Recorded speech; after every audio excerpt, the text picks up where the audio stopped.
Demetrius could do the Greek accent for us, if you'd like. Hey, Bobby. I've been telling them if they have any problems with their cars, they should hit Alt Control Delete. I try to keep your show going for you.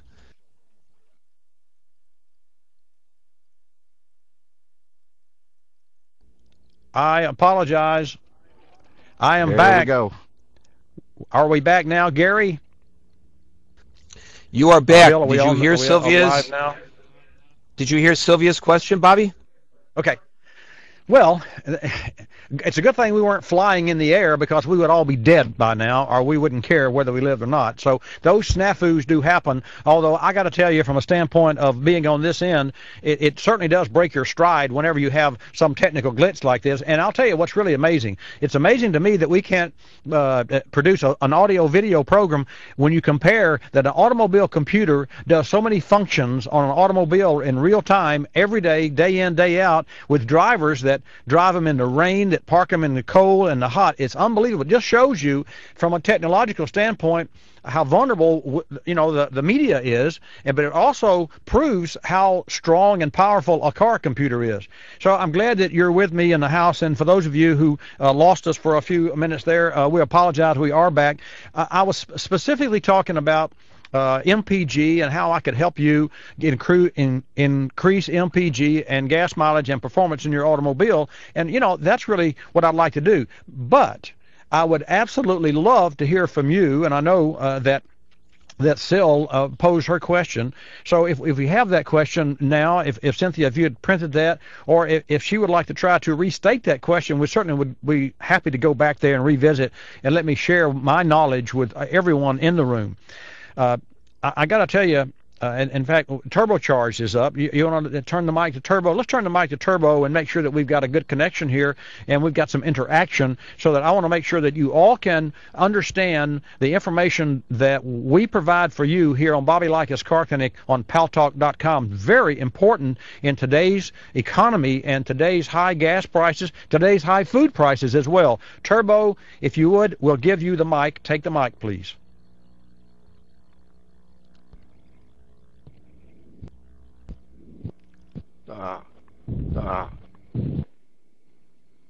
On the mic or what? Hello?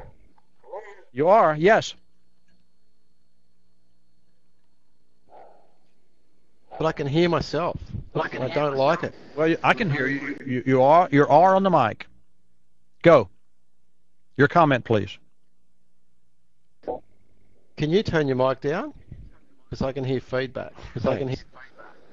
Oh, can you turn your mic down, buddy?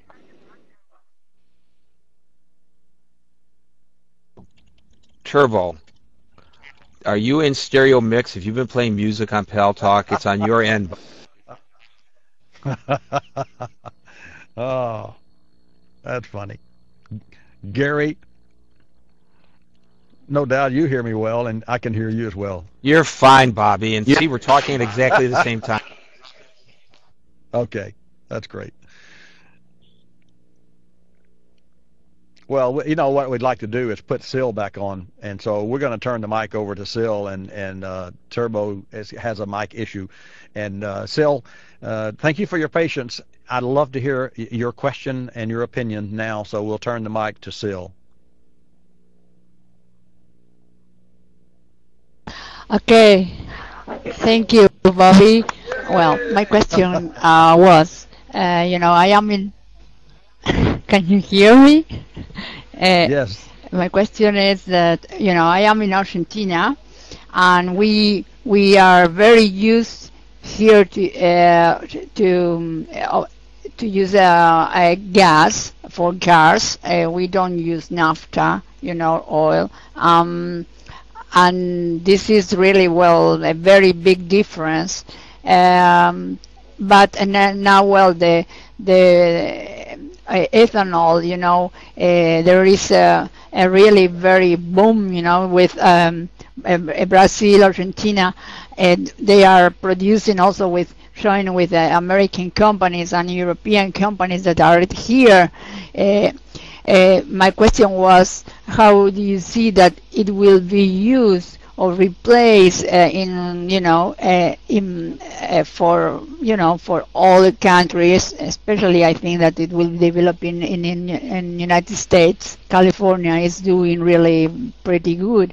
So how do you see it will replace ethanol and another sources instead of naphtha oil, like you said? That's a great question, Sil. Thank you so much. And Brazil is a terrific, a phenomenal example of what can be done. The irony is that Brazil is in its infancy with regard to the use of ethanol, and yet it's 30 years ahead of the United States. And I'll give you an example. Recently, I attended as a stakeholder the WIREC, which is WIREC. That's the Washington International Renewable Energy Conference. Some 140 countries, 8,100 delegates there. President Bush was there on Wednesday, and I got to hear his input. And I was able to attend, invited as a stakeholder, any of the sessions that I desired, except a couple of the ministerial breakfasts, which I was not allowed to go into.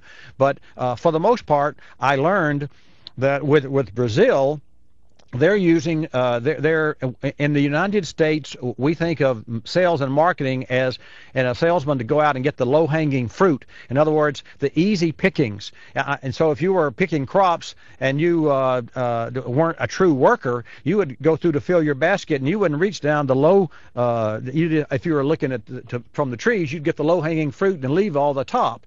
And leave that for somebody else to stretch. So in sales and marketing, that gives the sales and marketing companies a bad name because they get that low-hanging fruit.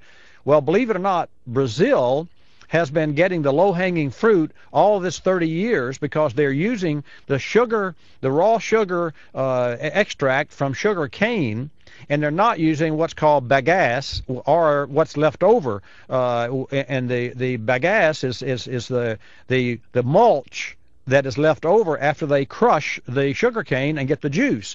Because why? Well, let's look at the ROI, return on investment, return on dollar. I've got a cup of water here, and I can transfer this water from here to the studio or anywhere, or fuel I can put in my fuel tank, or as with Brazil, what they're using the liquid sugar as a solid, and it's easy to transport, so therefore they're using it. Now, if you can haul it in small containers. I need to slow down here. There's so much I want to share. Liquid is easy to move. If you squeeze the sugar cane, the straw left over, or the